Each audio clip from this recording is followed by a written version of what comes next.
안녕하십니까. 저는 지역사회 정신건강 간호학 발표를 맡게 된 지반 2조 고현경입니다. 저희 조의 이름은 적당히 마셔조이고 알코올 사용장애 인식 개선 캠페인 활동을 실시하였습니다. 발표 순서는 이렇습니다. 먼저 역할 및 팀 규칙, 연구의 필요성, 문헌 고찰, 알코올 사용장애 인식 개선 캠페인, 그리고 느낀 점 참고 문헌 순으로 발표하겠습니다. 저희 팀은 총 9명으로 구성되어 있고 각 구성원의 역할은 다음과 같습니다. 그 역할은 전원 본인이 희망하는 역할로 배정되었습니다. 저희 팀 규칙은 이렇습니다.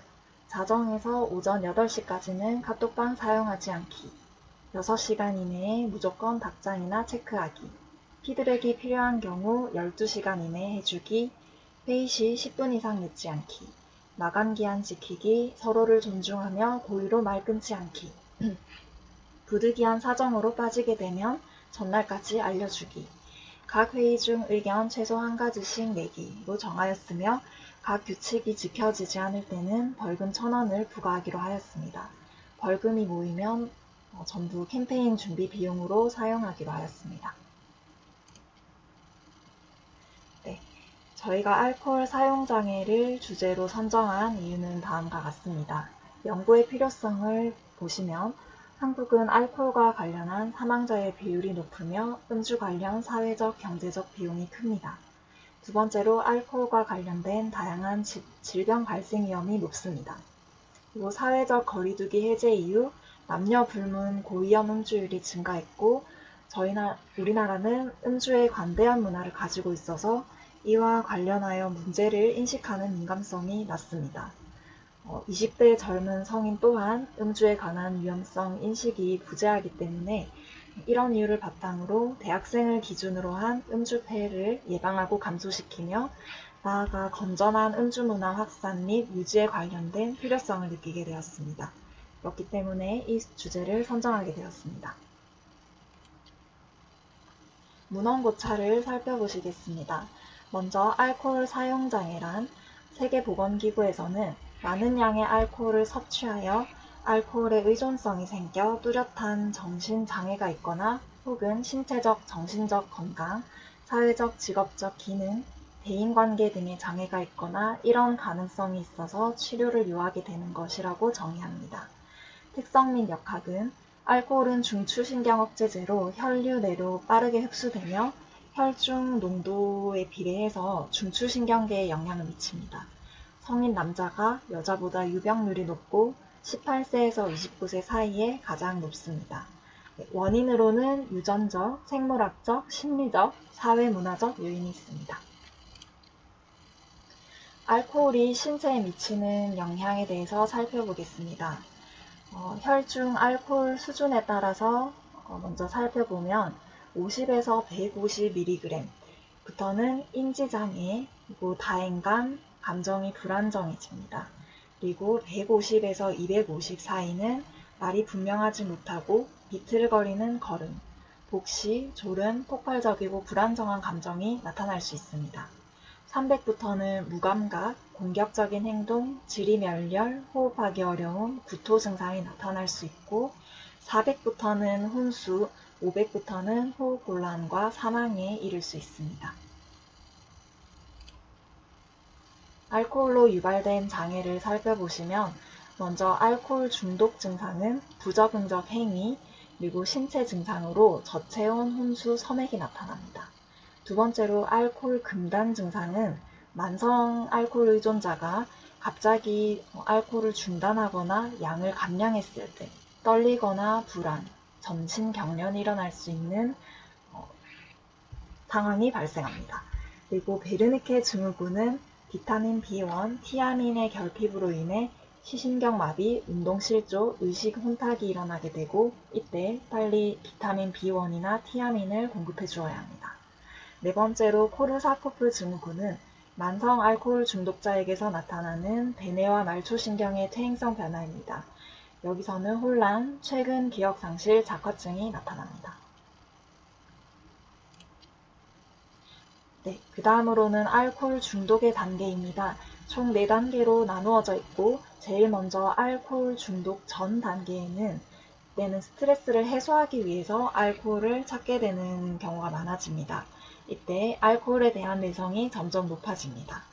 두 번째 전구 증상 단계는 술에 취해 일시적인 기억 상실이 나타나고 몰래 술을 마시거나 술을 마셨는데 안 마셨다고 거짓말을 하게 되는 경우가 나타납니다. 세 번째 위중한 단계는 숙취의 불안감을 완화시키고 하루를 시작하기 위해 아침에 술을 마셔야 하는 상태입니다. 이때 술을 마시기 때문에 나타나는 질병이 발생하기 시작합니다. 네 번째로 만성적인 단계는 알코올로 인해 일상적인 생활이 어려워지는 단계입니다. 이때 술병을 침대 옆에 두고 하루 종일 지내거나 스스로를 고립시키는 상황, 혹은 자신과 비슷한 처지에 놓여 있는 만성 알코올 중독자들과 만남을 가져서 술을 마시려는 행동을 보여줄 수 있습니다. 네, 치료로는 동기 강화 치료, 인지행동 치료, 12단계 치료, 개인 상담 치료, 가족 상담 치료, 급성 금단 증상의 치료, 영양 결핍의 치료, 그리고 날트렉손, 아캄프로세이트와 같은 항갈망제의 투여가 있습니다. 여러 가지 간호가 있지만 여기서 살펴볼 간호로는 먼저 알코올 의존에 관련한 자신의 인식, 편견, 태도를 조사합니다. 그리고 기능장애 정도를 사정하고 정보를 제공해 줍니다. 그리고 간호사는 대상자에게 집단 치료활동 참여를 격려할 수 있습니다. 그리고 스트레스 예방을 교육할 수 있고 이때 술을 제외하고 다른 방법으로 스트레스를 풀 수 있는 방법을 가르쳐 줄 수 있습니다. 그리고 마지막으로 대상자와 가족을 위한 지속적인 지지를 할 수 있습니다. 이를 바탕으로 저희는 알코올 사용장애 인식 개선 캠페인을 실시하였고요. 대상은 마산대학교 간호학과 학생으로 하였고 1시는 2024년 5월 29일 수요일 낮 12시 반부터 1시 반까지 실시하였습니다. 그리고 장소는 마산대학교 50주년 기념관 1층에서 하였으며 교육 목적은 알코올 중독에 대한 경각심을 갖는다, 올바른 음주 습관을 갖는다, 건강한 생활 습관을 갖는다로 설정하였습니다. 전반적인 캠페인 활동을 살펴보겠습니다. 저희는 캠페인 시작 10분 전 사전에 만나서 캠페인 진행 순서 확인을 하고 준비를 하였습니다. 두 번째로 캠페인을 시작하고 난 이후에는 먼저 QR코드를 이용하여 학생들에게 알코올 자가 진단을 할 수 있도록 유도하였고 이때 개인의 음주량과 빈도, 의존 증상 및 문제 행동 수준을 평가해서 학생들의 알코올 중독 수준을 확인하였습니다. 그리고 자가 진단을 마치면 저희 교육팀이 캠페인 대상자의 알코올 수준을 점검한 후에 알코올 중독이 무엇인지, 단계별 증상이 무엇인지, 그리고 혈중 알코올 농도에 따른 인체 내 증상, 음주 가이드라인, 건강 음주 실천 수칙, 끝으로 도움기관에 대한 정보를 제공하였습니다. 교육을 듣고 나면 4문제의 OX 퀴즈 중에 랜덤으로 한 문제를 출제하고 해설을 제공하였습니다. 그런 다음에 절주 서약서를 작성하고 소정의 선물을 제공하였습니다. 마무리로 캠페인 결과에 대한 단체 조별 사진을 촬영하였습니다. 저희 조의 활동이 담긴 캠페인 영상을 보여드리겠습니다.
네, 여기까지 저희가 어떻게 캠페인을 활동을 하였는지 동영상을 보셨고요.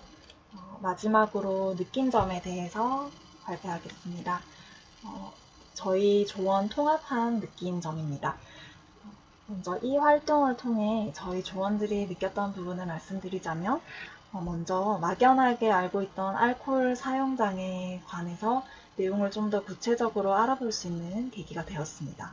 그리고 음주에 대한 잘못된 상식을 바로잡고 자신의 알코올 중독 상태에 대해서 점검해보는 것의 중요성을 깨달았습니다. 그리고 이런 캠페인이 활성화되어서 음주 문화에 대한 인식이 좀 더 건강한 쪽으로 바뀌어가면 좋을 것 같고, 캠페인에 참여한 학생들이 건강한 음주 생활을 실천하고 다른 사람들에게도 알려주어서 건강한 지역사회를 같이 만들어 나가면 좋겠다는 생각을 하였습니다. 저희가 참고한 자료입니다. 끝으로 저희 2조가 준비한 알코올 사용장애 인식 개선 캠페인 발표를 마치겠습니다. 감사합니다.